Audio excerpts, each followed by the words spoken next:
I'm going to give you a bit of history today. Back on my old channel, when I was a despicable person, seriously, I ran a test between the Nissan GTR, the Lamborghini Huracan Performante, and the Nissan GTR R35 to see what was the best out of all three of those. It was terrible. It was 40 minutes long and proved absolutely sod all. And now the Huracan Performante's gone.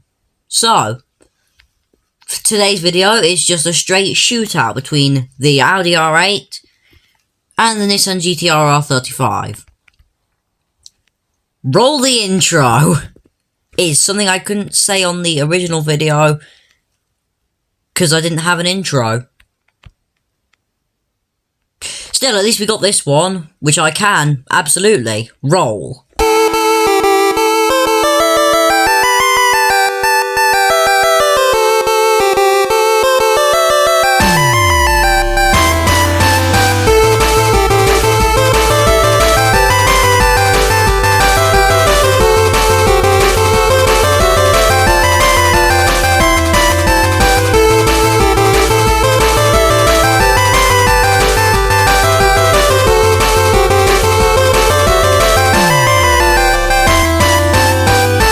Hello everyone! Welcome back to CDT. It is me, Ditto.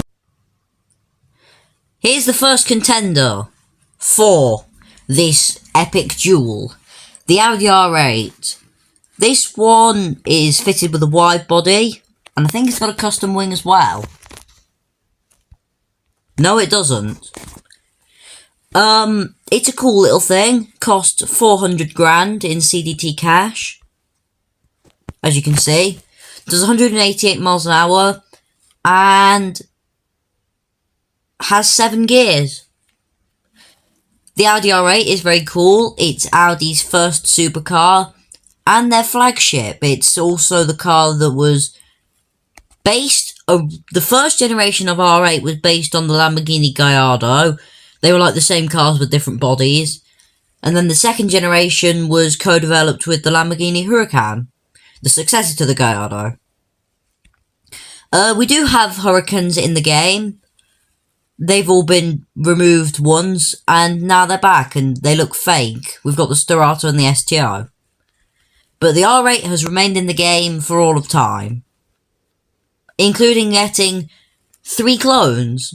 The Police R8, the Snow R8, and the R8 GT3. Pretty cool. The R8's pretty quick. It feels quite nice, you know, acceleration wise. Brakes are lacking, but look. That acceleration, it's average. Nothing bad, nothing good. Which is good. Not being bad, but not being good is good. Logic. And as I discussed, brakes are, they're pretty decent, actually. One of the better brakes, I've seen. So, points to the Audi for them. However, I will say that in 6th, and definitely more noticeably 7th, there is a lack of acceleration. Not very good. However, I would say the R8 makes up for that in the corners. Look at it go through these hairpins. It's brilliant. It just sticks to the road perfectly. You just drive where you want. It's a very, very impressive thing in the corners. And I have just crashed it. It also comes with this extremely sexy looking wide body. But unfortunately, as we're running it with standard suspension, the wide body doesn't fit. The wheels are too far inwards, and the car is just slightly too high. It's not a good look. Unfortunately for the R8, you've got to do the suspension mods to make the wide body fit properly, and we're racing it standard, so sorry about that, R8. Hopefully the R8 will make up for those shortcomings when we send it sideways, and it does. Kind of. It feels quite mechanical to drift. You're not the one driving it, but it is very, very easy. Not too much body roll. It's still there, which is a shame, but there isn't much of it. And it just slides back into line so beautifully. It's not fun to do so, but it is possible. And it's the thought that counts, right? Okay, I am not having much fun in this car. It does feel a little cement salesman-ish for a supercar. Hopefully, though, the R35 will make me happy.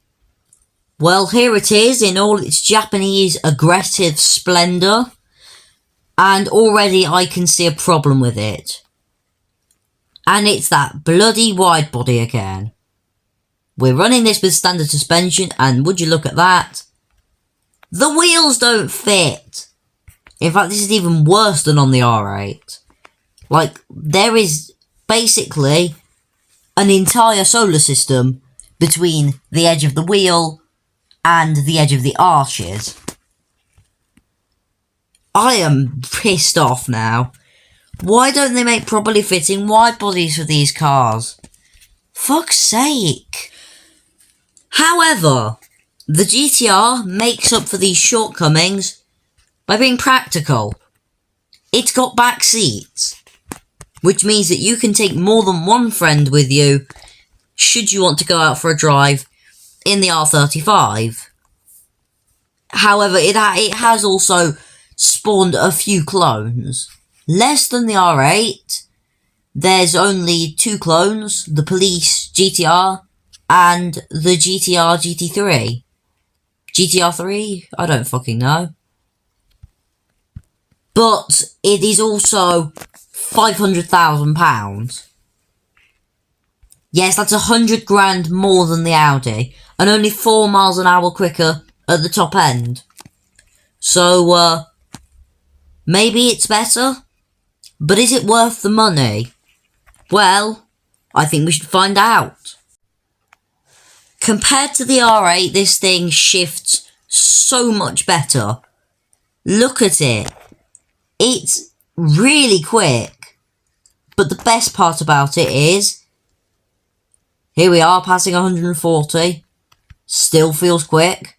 Past 150, past 160. It doesn't peter out. This is absolutely brilliant. I love it. So much better than the R8. Good one, R35.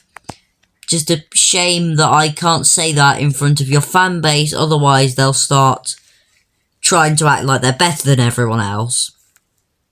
Why did they have to ruin the GTR R35 with a shitty fan base?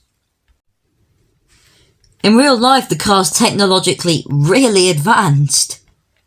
It's got, like, liquid nitrogen in the tyres or something. Not liquid nitrogen. But, no, just normal nitrogen in the tyres. Because usual air is, too unstable. Seriously. And all of this means in CDT, when you start to turn, it's poor, to be honest. It can turn much quicker than the R8, but it loses more speed. And, what am I saying? It's because I'm too used to the R8. The R8, you can go slow in the corners and it feels fine. In this, you're going so much quicker, which is a positive. See, the R8 has already warped my speed perspective. Bloody car. Thankfully, this one is bringing it back. Good on you, Nissan GTR. Now we've got to ruin all of it. And we're going to do that by taking all this amazing cornering and pressing the handbrake to try and drift it. Which is interesting. It's not bad. Like, look at this. That's a good drift. but it's too grippy. This is a grippy car. It's not the type of car that you want to be sliding round. It can slide if you want, but it doesn't feel happy when it does so. It's much better just taking corners at speeds that will make your eyeballs burst. So why don't we do more of that when we take it to the race circuit? Well, you're going to have to wait a little while to see that. Well, we've got to do the R8 first, so that's what we're doing. So, here we are at the race circuit, trying to lap the R8. Hopefully. Now, I'm not going to be surprised if the R35 is quicker. But is the R35 going to be worth the money? I'm taking that one personally, Bacon. Anyway, right, here we go. Off the line. Through the corners, I can barely see where I'm going. And suddenly, the Audi starts to make sense. It feels good here on the racetrack. I am driving it badly, but it does feel really good. Very easy to drive and sound in the corners. No problems to report. Here we go. It's so easy to drive. And also apparently incredibly slow. 44.6? Bloody hell, that's slow. And now hopefully the R35 will destroy the R8 and prove that it is worth the money, because I would say it is.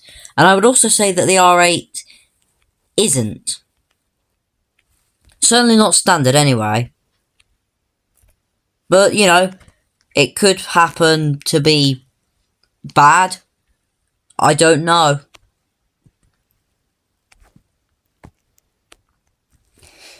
Bacon slandering Vauxhall Corsa drivers.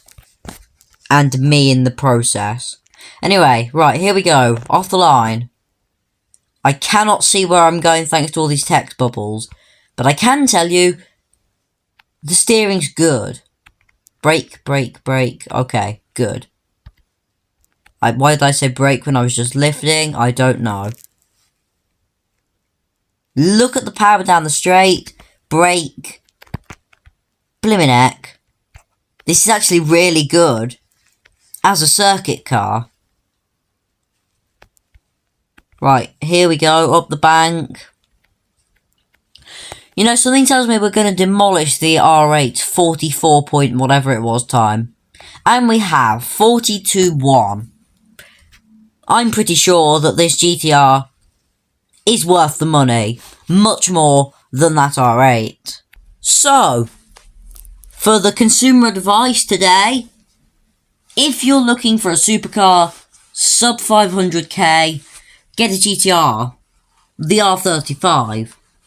And if you're looking for a version of either the Nissan GTR or the Audi R8, get an R8 GT3. Thanks for watching. I think I've just given the most useful piece of advice ever to come out of this channel.